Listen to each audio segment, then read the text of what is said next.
Repórter Fraternidade.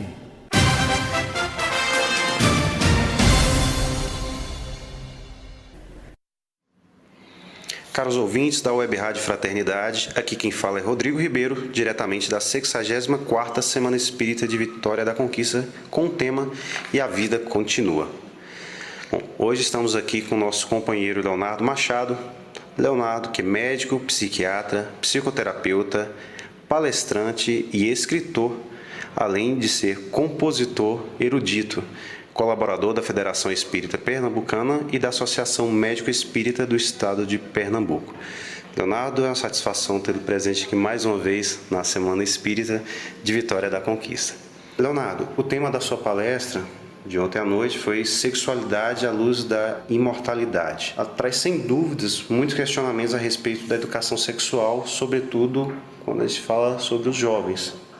E como que a Casa Espírita ela poderia abordar essa questão em palestras ou em estudos, no intuito de orientar pais e filhos a respeito dessa questão?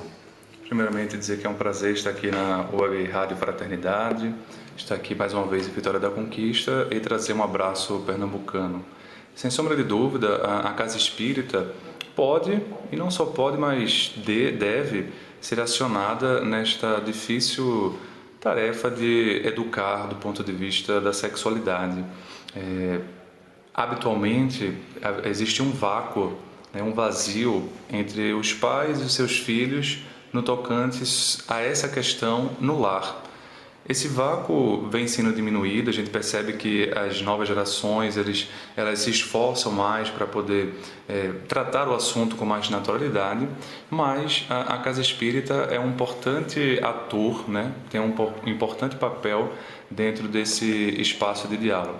Nesse sentido, algumas dicas, digamos assim, de ordem prática que nós poderíamos falar no próprio grupo de evangelização, capacitar os evangelizadores, capacitar aqueles que estão coordenando os encontros de juventude, para que periodicamente seja colocado esse tema, sobretudo para os jovens, dentro de uma aula de evangelização, para que eles possam, da mocidade especificamente, para que possa abrir o debate, possa se falar, não do ponto de vista, digamos assim, dos modismos modernos, mas sempre trazendo o que é que a doutrina espírita tem para contribuir.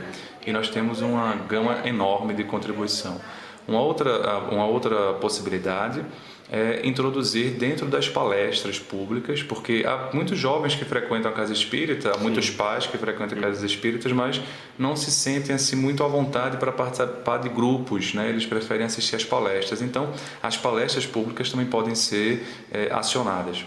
E uma terceira possibilidade de espaço é fazer um acompanhamento com esses pais, É interessante que as casas se estruturem ou tentem trabalhar para isso, para que não apenas os jovens, e as crianças façam parte de uma evangelização, mas é interessante que possa também se ter encontros. Se não for um encontro, digamos, sistemático com os pais, um encontro regular, mas eventualmente você marcar encontros com os pais e de repente você poder trazer esse assunto à tona, na perspectiva de como os pais podem abordar, e sempre trazer conteúdos espíritas, citando livros, por exemplo, A Vida e Sexo, de Emmanuel e Chico Xavier, é um livro fundamental, O próprio livro organizado pelo Luiz Fernando e o Divaldo Franco, chamado Sexo e Consciência, pela editora Leal, traz uma abordagem bem ampla sobre essa questão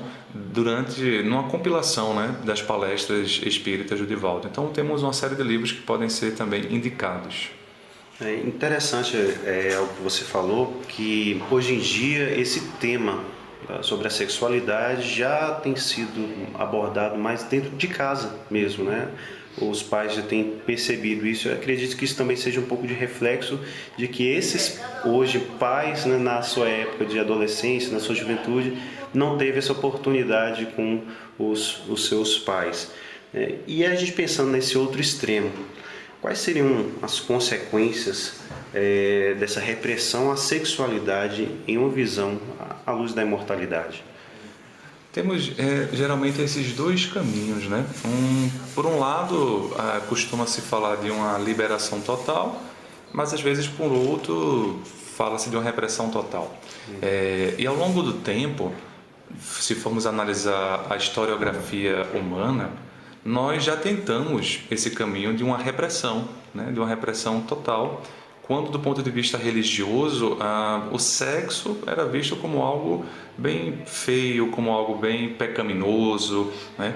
E para você poder ter uma vida em direção a Deus, era preciso uma abstinência, né? Do ponto de vista, uma abstenção do ponto de vista da sexualidade.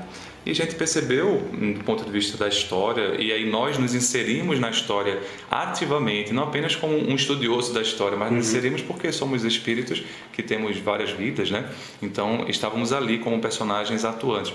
E percebemos que isso não era o melhor caminho.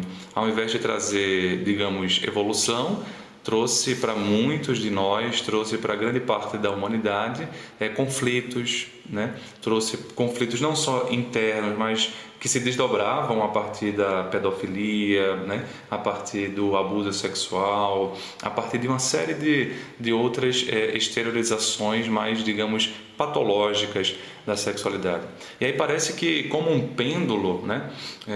A gente começa a ver um outro ponto, uma liberação total, em que tudo é permitido, em que tudo é, digamos assim, possível, em nome de não ser arcaico, né? Em nome de não se ser antiquado. E, paulatinamente, nós estamos vendo também que esse caminho da liberação total, ele também não é um caminho que gere paz, não é um caminho que gere nem satisfação total, porque o que nós encontramos habitualmente em pessoas que escolheram individualmente essa perspectiva é uma sensação de vazio, é uma sensação de não preenchimento, porque você faz conexões, mas são conexões muito superficiais, são conexões que são tão superficiais que no outro dia do relacionamento as pessoas não conseguem se olhar, sente-se às vezes um verdadeiro asco, uma verdadeira repulsa, né? Então há que se pensar num equilíbrio, nem a repressão, como muito bem coloca Emmanuel no final do livro Vida e Sexo, ele faz alusão a isso. Não é a repressão, mas também não é a liberação, mas é o uso consciente, o uso equilibrado dessa potencialidade energética que nós todos temos. Inclusive porque as forças sexuais, na verdade, elas bem direcionadas, elas podem produzir maravilhas no campo da ciência, no campo do conhecimento, né, de forma geral, né? Bom, para a gente encerrar, eu gostaria que deixasse um recado para os pais e mães e jovens que acompanham a nossa transmissão pela Web Rádio Fraternidade.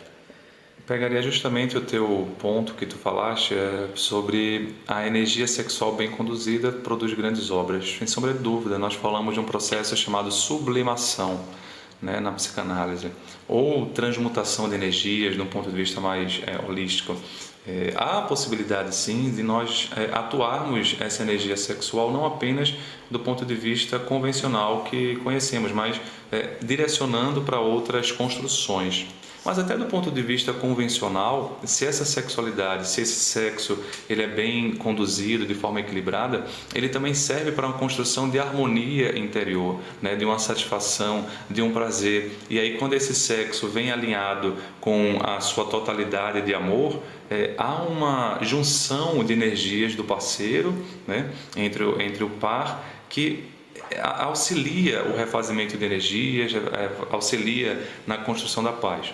Então, é importante que esse tema ganhe o espaço do lar, até porque hoje com as mídias sociais, até porque hoje com a grande difusão da informação, o que nós estamos vendo é que essas informações estão chegando muito precoce, e informações que mostram sexo de uma forma mais pornofônica, de uma forma mais pornográfica, de uma forma mais, digamos, contaminada com conceitos que não dizem respeito com a totalidade da sexualidade em si. Então esse espaço precisa ser, digamos assim, preenchido por nós, aqueles que temos filhos, aqueles que lidamos com jovens, aqueles que lidamos com crianças, mas sobretudo também entendendo que essa energia, essa sexualidade sendo energia, um patrimônio do espírito, ela acompanha a nossa vida espiritual.